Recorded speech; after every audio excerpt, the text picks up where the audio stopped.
किसी भगवान ने आकर आपके सामने कहा कि मुझको 2 किलो केला चढ़ाना, 2 किलो सेवफल चढ़ाना, सोने का हार चढ़ाना, चांदी का मुकुट चढ़ाना, 1 जोड़ी अच्छा कपड़ा चढ़ाना, 2 किलो मिठाई लेकर आना, वो भी अच्छे हलवाई के यहां से, कभी भगवान बोला आकर? नहीं। भगवान ने कभी नहीं कहा कि मुझे ये वस्तु लाकर दे। भगवान कभी नहीं कहता कि मुझे ये सामान लाकर दे। भगवान कभी नहीं कहता कि मुझे ये वस्तु का होना जरूरी है, ये नहीं होगा तो मैं प्रसन्न नहीं होऊंगा।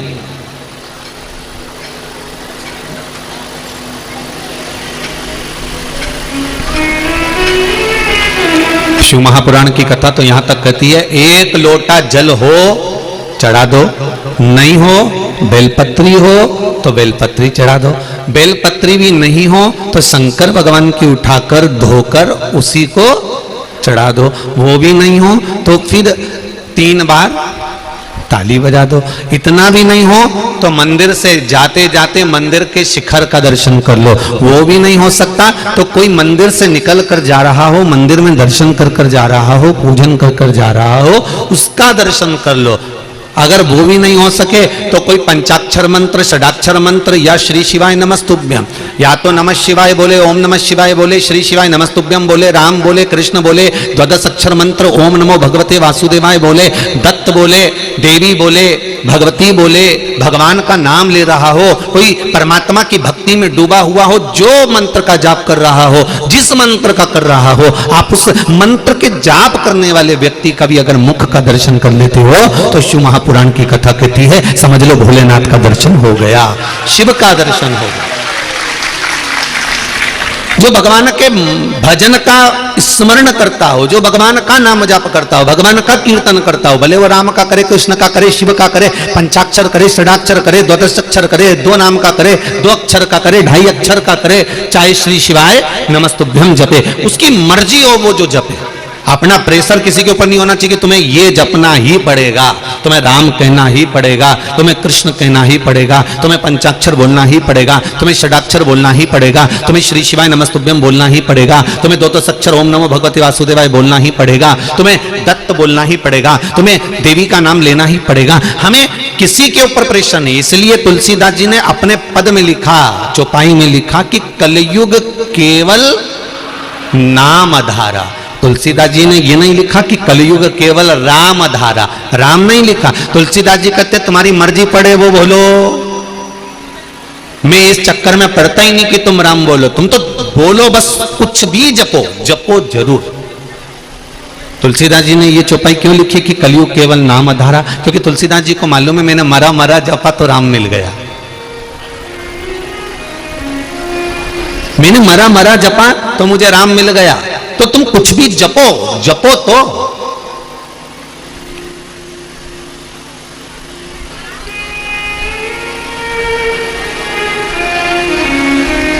हम तो भ्रम में पड़े रहते हैं।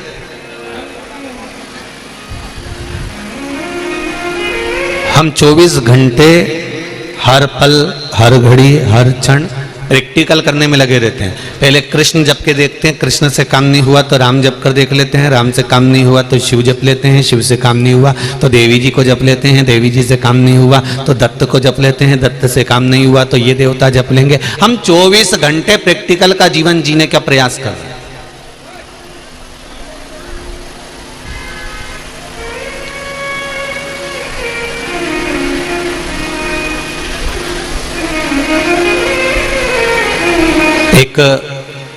एक बार मुंबई में कथा थी,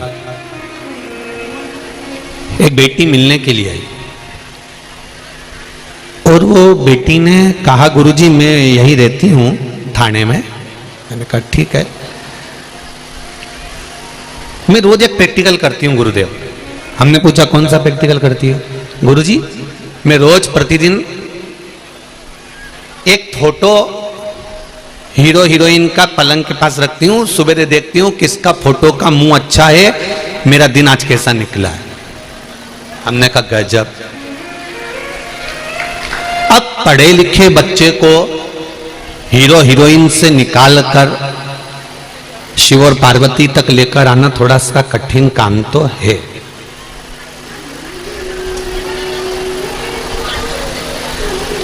आज संपूर्ण विश्व के लोग अगर सुबह सुबह मंदिर जा रहे हैं, पढ़ा लिखा लड़का लड़की एक लोटा जल अगर शिव जी को चढ़ा रहे हैं, स्कूल जाने से पहले बच्चे अगर शंकर के मंदिर जा रहे हैं, तो समझ लो कि कितना कठिन हुआ होगा कि व्यक्ति कहीं जा रहा था, किसी दूसरे धर्म में प्रवेश कर रहा था, किसी दूसरे ओर जा रहा था, उसको निकाल कर वापिस टर्न कर कर सनातन धर्म के उस मंदिर तक पहुंचा देना कितना कठिन काम होगा, जरा विचार करिएगा। जिस समय पर सनातन धर्म को लोग तोड़ने में लगे हुए थे, जिस समय पर सनातन धर्म को लोग काटने में लगे हुए थे, प्रत्येक दूसरे धर्म का व्यक्ति केवल एक ही धर्म को काटने में लगा हुआ है, और वो है सनातन धर्म।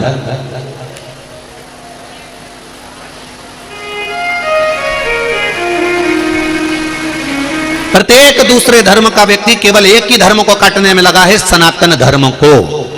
कैसे भी इस धर्म को काटना है, इन व्यक्ति को काटकर अपने धर्म में लेकर आओ। एक व्यक्ति अपने धर्म में ले जा रहा है, उधर से खींचकर उधर धर्म में लेकर जा रहा है, उधर से खींचकर उधर धर्म में लेकर जा रहा है। सनातन धर्म के व्यक्ति को बार बार काटा जा रहा है। जरा विचार करो, जो सनातन धर्म को काट रहे थे और जो लोग मुड़ चुके थे, उन मुड़े हुए व्यक्ति को वापस टर्न कर कर शंकर जी के मंदिर में एक लोटा जल चढ़वाना कितना कठिन काम होगा, जरा विचार करिएगा। एक एक सनातनी को खींचकर शिव मंदिर तक पहुंचा।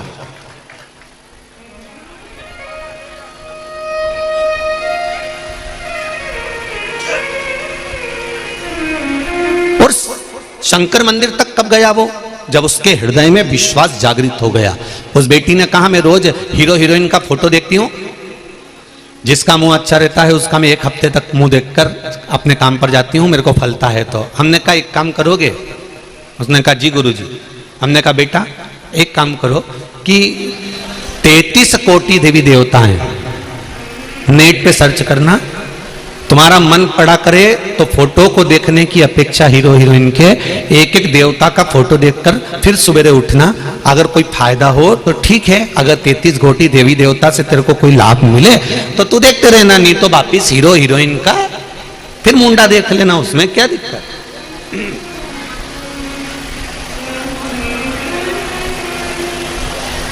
उसने कहा गुरुजी हीरो हीरोइन का मुंह देखने से ज्यादा फायदा मिलेगा कि 33 कोटि देवी देवताओं का? हमने कहा हीरो हीरोइन को तो उन 33 कोटि देवताओं ने बनाया कि इनका मुंडा की ऐसी छाप है, इनके मुख का ये स्वरूप है। जिसने बनाया, हम यदि उसी का मुख देख लें तो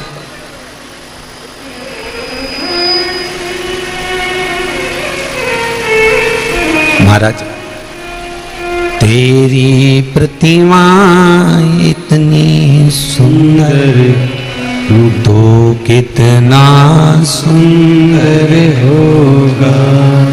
यदि हम, जिसने आपको और हमको बनाया, जिसने इस संसार को बनाया, इस सृष्टि को बनाया, अगर हम उसका मुख देख लें तो फिर हमें किसी का मुख देखने की जरूरत पड़ेगी? उसने कहा गुरुजी कथा कितने दिन की बची आपके यहाँ? हमने कहा 3 दिन की कथा हो रही है। उस समय पर माहेश्वरी महिला मंडल कथा करा रही थी मुंबई में। शायद यूट्यूब पे भी डली होगी वो कथा। मोर वाला, बदक वाला एक सिंहासन बना होगा, वो देखना माहेश्वरी महिला मंडल की वो कथा डली होगी।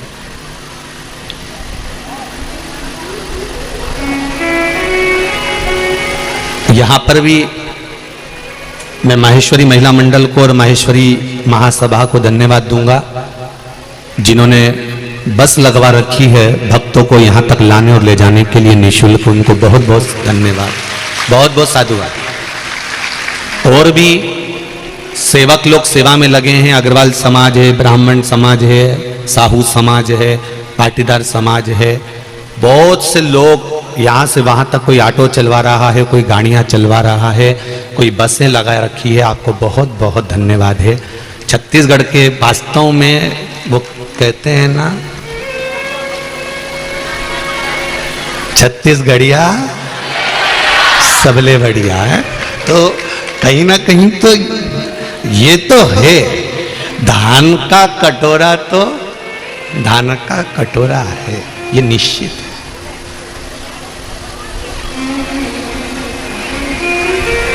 धन कितना है ये मतलब नहीं है।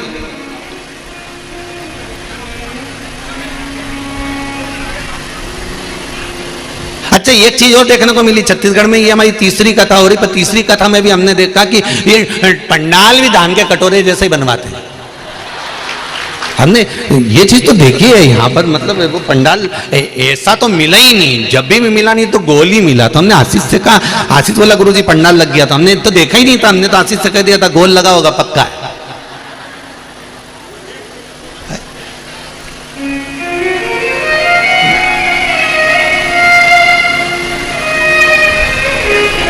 धन है नहीं है, संपदा है नहीं है, दौलत है नहीं है, उससे कोई फर्क नहीं पड़ता।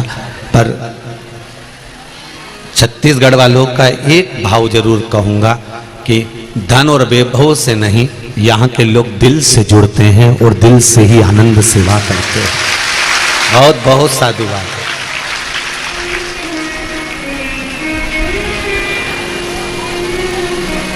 अब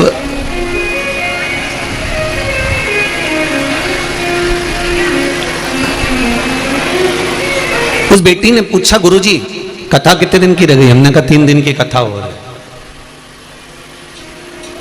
कहा गुरुदेव अब मैं एक एक देवी देवता को देखूंगी, ये बताओ पहले किसको देखूं? हमने कहा जिस पे तुम्हारा मन हो जाए तुम तो उसको देख लो।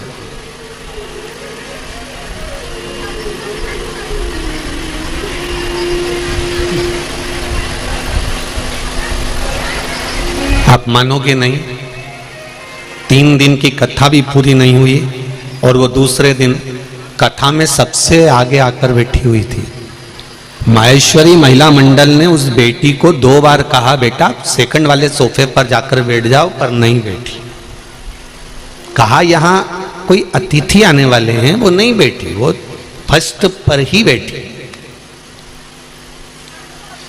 फर्स्ट कथा पूरी हुई, हम उतर कर जाने लगे, वो आकर खड़ी हुई, उसने प्रणाम कर कर कहा गुरुजी अब मुझे कोई दूसरा फोटो नहीं देखना है, मैंने एक फोटो चुन लिया। मैंने कहा चुन लिया आपने? हाँ।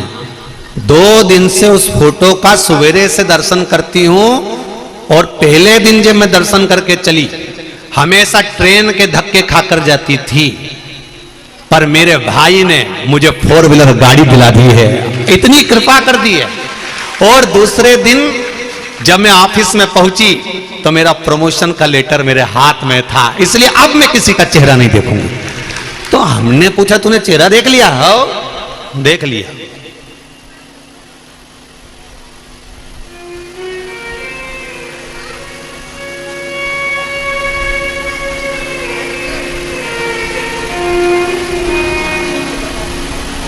हमने पूछा किसका देखा? उसने कहा गुरुजी जैसे ही फोटो निकाले मोबाइल के पूरे स्क्रीन पर ढेर सारे इतने बड़े बड़े बहुत सारे फोटो आ गए। मैंने भी सोच लिया सबको देख लो, इसलिए जितने फोटो थे सबका दर्शन करा। राम भी थे, कृष्ण भी थे, शिव भी थे, दत्त भी थे, देवी भी थी, सब थे। मुझे तो ये लगता है कि सारे देवता एक ही हैं और उन सब ने मिलकर मेरा कल्याण कर दिया। इससे बढ़कर और क्या चाहिए? हम भटक रहे हैं, हम भ्रमित हैं, हम संसार में आके भटक रहे हैं कि हमें इस मंत्र का जाप करना चाहिए, इस मंत्र का जाप करना चाहिए, इस देवता को मानना चाहिए, उस देवता को मानना चाहिए। हमने अपने आप में मंत्र को बड़ा बना दिया, छोटा बना दिया। ये हमारी मूलता है।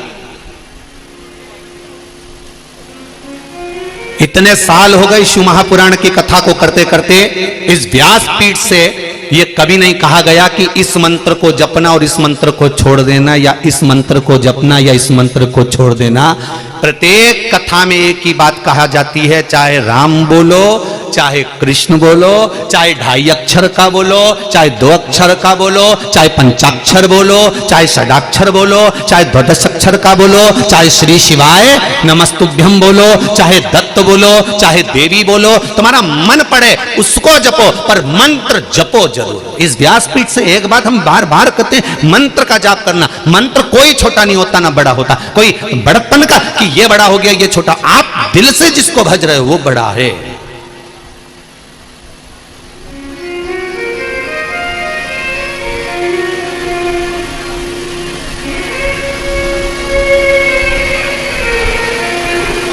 दो लड़के तुमको देखने के लिए आए शादी के समय पे।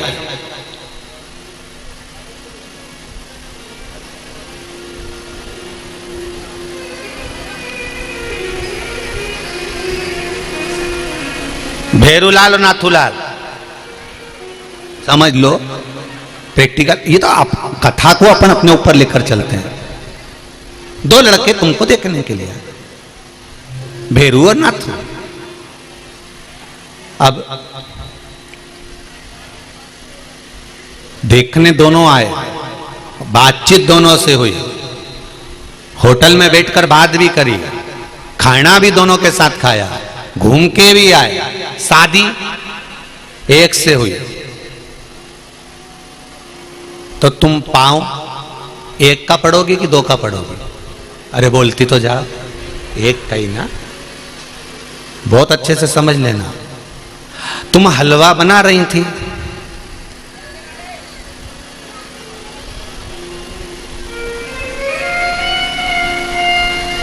हलवा ज्यादा सीख गया, आंच ज्यादा लग गई, जल गया, तो वो हलवा नाम रहेगा कि जलवा नाम रहेगा? अरे बोलो तो। अभी तक तो वो हलवा था, हलवा, क्योंकि वो जला नहीं था, सिक रहा था, बढ़िया था, घी भी डला। अब सिकते सिकते सिकते सिकते सिकते सिकते उसमें आग लग गई, उसमें हलवा का नीचे से जलवा हो गया, मतलब पूरा जल गया। तो क्या हलवा का नाम बदल दोगे कि नहीं साहब ये ज्यादा जल गया, इसलिए मेहमान को जब दो तो कह दो नहीं साहब ये हलवा नहीं है ये। तो मेहमान भी पूछेगा ये जलवा कौन सा आइटम है? कहना साहब वो ज्यादा जल गया था इसलिए हलवे का भाई। अरे बोलो तो जलवा। अच्छा जीजीवन बड़ी खुश हो गई, अब की बार हम यही करेंगे, जो जल गया उसका नाम जलवा रख देंगे। तो ये ज्यादा जल गया था तो हमने इसका नाम चेंज कर दिया, अभी तक ये हलवा था, अब दीनानाथ ये जलवा हो गया। अभी तक ये हलवा था, अब ये जलवा हो गया। तो उसको स्वीकार नहीं, हलवा का हलवा ही रहेगा, वो कितना भी जल जाए, कितना भी उसमें आग लग जाए, चाहे कितना भी उसमें ताती पड़ जाए, पर वो हलवा का हलवा ही रहेगा। उसी तरह 2 आए देखने के लिए, एक से संबंध पक्का हुआ तो हम एक को ही प्रणाम करेंगे। उसी तरह हमने जैसे एक को प्रणाम करा, उसी तरह शिव महापुराण की कथा कहती है मंत्र जपो, बहुत जपो, पर जिससे तुम्हारा दिल रम जाए, जिसमें तुम्हारा मन उस मंत्र में अटक जाए, उस मंत्र का स्मरण बार बार करते रहो, तो वो मंत्र तुमको भव से पार कर देता है, पार लगा देता है। तो पार करने में भागीदारी उस मंत्र की रहे।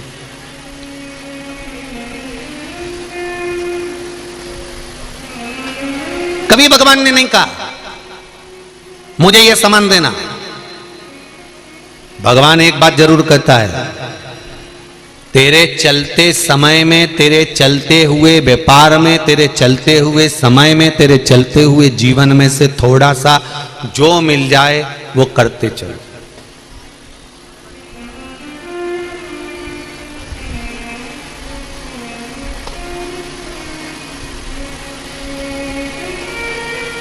द्रौपदी की साड़ी दुशासन ने पकड़ी, परिवार वाले पास में बैठे थे, कोई बचाने आया? अरे जम के तो बोलो छत्तीसगढ़ के नहीं। द्रौपदी की साड़ी दुशासन ने पकड़ी, सारे रिश्तेदार देखते रहे, कोई बचाने नहीं आया। भीम बचा सका? नहीं। साड़ी दुशासन ने पकड़ी, कोई नहीं बचा पाया। नाड़ी डॉक्टर ने पकड़ी, कोई नहीं बचा पाया। साड़ी भगवान कृष्ण ने बचाई थी, तो नाड़ी भी भगवान ही बचा सकता है, उसके सिवाय कोई नहीं।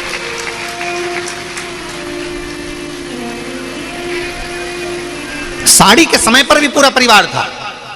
नाड़ी नब्ज श्वास छूट रही है, उस समय भी सारा परिवार रहेगा, उस समय पर भी सारा कुटुंब रहेगा, सारे रिश्तेदार रहेंगे, सारा परिवार रहेगा। साड़ी के समय पर भी भीम बैठा था। जब भीम साड़ी नहीं बचा पाया, जितने सारे पांडव बैठे हुए थे, कोई साड़ी नहीं बचा पाए, रिश्तेदार साड़ी नहीं बचा पाए। उसी तरह नाड़ी देखेगा डॉक्टर, और यहां तक कहे डॉक्टर भी नाड़ी नहीं बचा सकता, वो भी कह देगा उसके हाथ में है। मतलब अंत बिंदु वो परमात्मा का स्वरूप यदि तुम्हारे सामने होगा तो देखो द्रौपदी ने क्या करा था। जब भगवान के हाथ में चोट लगी तो द्रौपदी अलग से पट्टी ढूंढने नहीं गई थी, द्रौपदी अलग से चीर ढूंढने नहीं गई थी, द्रौपदी अलग से कोई कपड़ा ढूंढने नहीं गई थी। द्रौपदी ने अपना चीर फाड़ कर भगवान के हाथ में बांध दिया था। मतलब जो तन पर था उसी समय पर फाड़ कर बांध दिया। शिव महापुराण की कथा कहती है, भगवान भी ये कहता है, अलग से मेरे लिए लड्डू पेड़ा लाने की जरूरत नहीं है, अलग से मेरे लिए कपड़ा ज्वेलर लाने की जरूरत नहीं है, अलग से मेरे लिए सामान लाने की जरूरत नहीं है। भगवान कहते हैं जैसा तुम्हारा जीवन चल रहा है उस जीवन में से थोड़ा सा निकाल कर देना प्रारंभ करो। हम ये नहीं कहते कि तुम 24 घंटे भजन करो, हम ये नहीं कहते कि तुम 24 घंटे कथा में बैठो। भगवान कहते मैं ये नहीं कहता कि 4-4 घंटा तुम आकर यहाँ कथा में बैठ जा। भगवान तो कहता है आधी में पुनियाद, थोड़ा सा भी अगर मुझे दे दिया, तुम्हारे व्यस्त समय में से थोड़ा सा समय निकाल कर अगर तुमने मुझे दिया है, तो मैं भी अपने व्यस्त समय में से तेरे दुख काटने के लिए तेरे पास आकर पहुंच जाऊंगा। थोड़ा सा देना प्रारंभ, बहुत भगवान को नहीं चाहिए।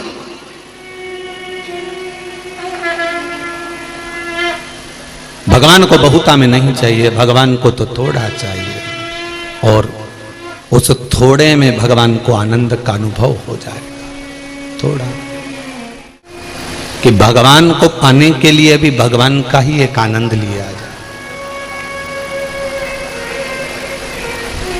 आज समझ में आ गया, पांव में अगर कांटा चुभ जाता है ना तो उसको कांटे से ही निकाला जाता, पिन से।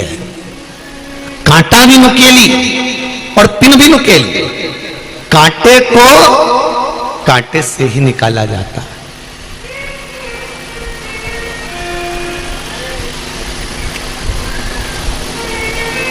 भगवान को पाने के लिए केवल हृदय निर्मल मन सो मोहि भावा, मोहि छल छिद्र कपट ना भावा। भगवान को पाने के लिए आपका निर्मल मन, निर्मल स्वभाव, निर्मल बुद्धि, निर्मल चित्त, निर्मल मन चाहिए।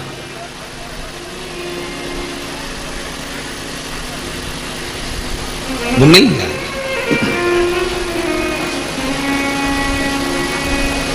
उसको पाया जा सकता है।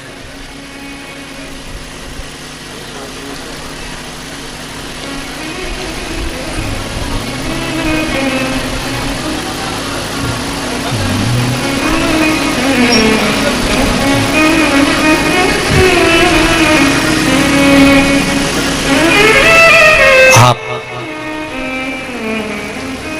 अपने चलते हुए समय में से, अपने चलते हुए व्यापार में से, अपने चलते हुए कर्म में से थोड़ा सा समय परमात्मा को देना प्रारंभ कर दीजिए। थोड़ा सा।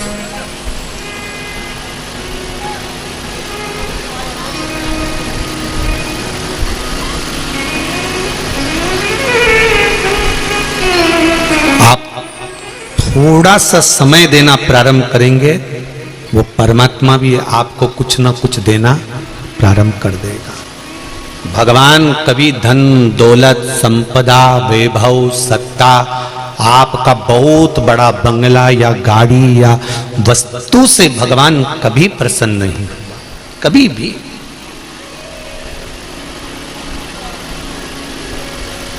उसकी प्रसन्नता केवल आपका निर्मल मन है। निर्मल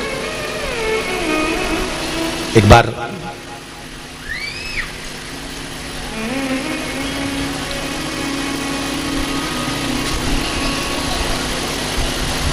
माता पार्वती जी तप मुद्रा में बैठी हुई थी।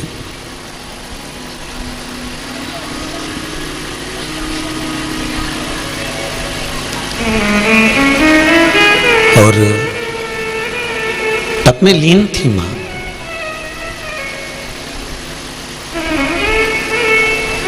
कहते हैं 41 वर्ष माता पार्वती को तप करते करते हो गए थे। विवाह के बाद पहली बार मां इतने लंबे समय के लिए तप करने बैठी थी।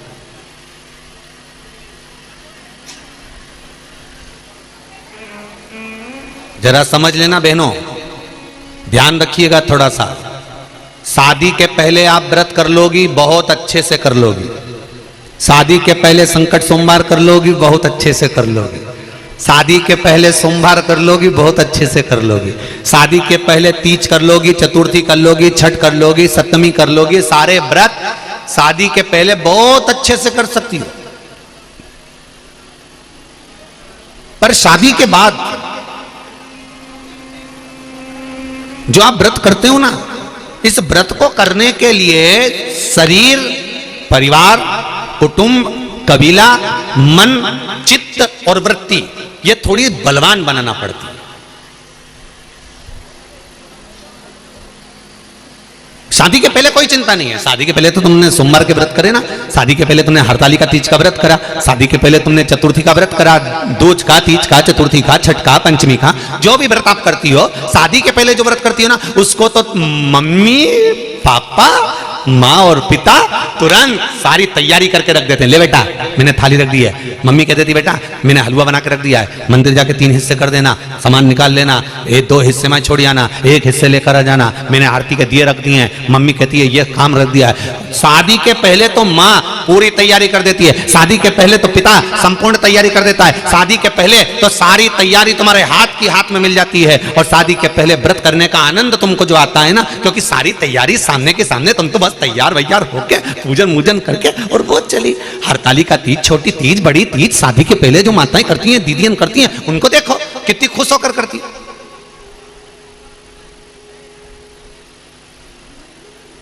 पर वही व्रत शादी के बाद जब करा जाता है, इधर से बच्चे, इधर से पति, सास ससुर, देवर जेठ, काका सास, काका ससुर, सासू, बुआ सास, सारे रिश्तेदार, कुटुंब, कबीले, सबको साधना है, भोजन भी तैयार करना है, पूजन की थाली भी लगाना है, पूजन करने भी बैठना है, बच्चों का स्कूल से आने का समय भी हो गया, भेजने का समय भी हो गया, टिफिन भी बनाना है, काम भी सारा करना है, और उस बीच में भगवान का भजन भी करना है। कितना कठिन काम है, जरा विचार करिएगा शादी का पहले और बाद में।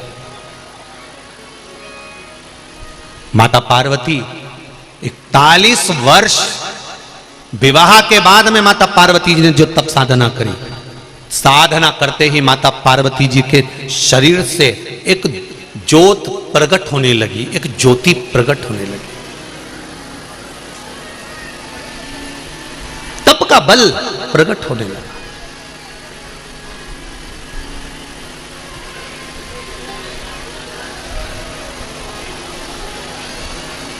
एक प्रश्न आपके और हमारे मन में आता है, गुरुजी जो हम ये मंदिर में ज्योत लगाते हैं, मंदिर में ज्योति लगाते हैं, मंदिर में दिया लगाते हैं, या यज्ञ कुंड में जो अग्नि होती है,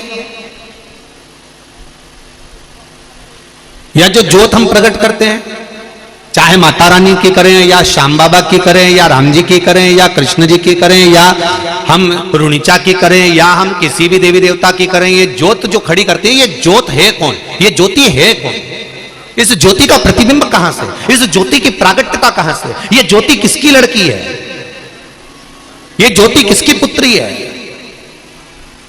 क्यों माता रानी के अनुष्ठान में, क्यों शंकर जी की पूजन में, राम जी की पूजन में, कृष्ण की पूजन में, भगवान के 33 कोटि देवी देवताओं की पूजन में ज्योति की महत्वता क्यों होती है? दीप की महत्वता क्यों होती है? दिया क्यों लगाना चाहिए? अगर दिया नहीं लगाओगे तो अगरबत्ती लगाना पड़ेगा, अगरबत्ती नहीं लगाओगे तो यज्ञ करना पड़ेगा, यज्ञ नहीं करोगे तो धूप बत्ती लगाना पड़ेगी। पर अग्नि उस जगह पर प्रकट ज्योति का स्वरूप कहां से आया? ये ज्योति कहां से प्रकट हुई? ये ज्योति की मूलता कहां?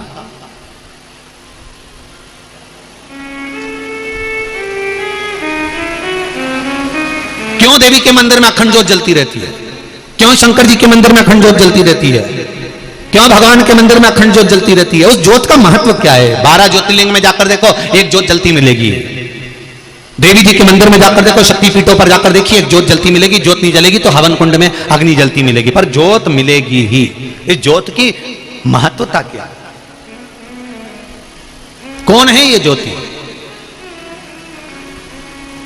41 वर्ष मां तब साधना में लीन है, तब कर रही है, ध्यान में मग्न। उठे भोले तेरी मोहब्बत का दरिया, उठे भोले तेरी मोहब्बत का दरिया, मेरा डूब जाने को जी चाहता, जाने को जी चाहता है, मेरा डूब जाने को जी चाहता है, मेरा डूब जाने को जी चाहता है, तेरा दर्श पाने को जी चाहता है, तेरा दर्श पाने को जी चाहता है, तेरा दर्श पाने को जी चाहता है, तेरा दर्श पाने को जी चाहता है, तेरा दर्श पाने को जी चाहता है, तेरा दर्श पाने को जी चाहता है, खुद को मिटाने को जी चाहता है, खुद को मिटाने को जी चाहता है, खुद को मिटाने को जी चाहता है, खुद को मिटाने को जी चाहता है, तेरा दर्श पाने को जी चाहता है, तेरा दर्श पाने को जी चाहता है, तेरा दर्श पाने को जी चाहता है, तेरा दर्श पाने को जी चाहता है, तेरा दर्श पाने को जी चाहता है, तेरा दर्श पाने को जी चाहता है, खुद को मिटाने को जी चाहता है, खुद को मिटाने को जी चाहता है, हो हरि बोल।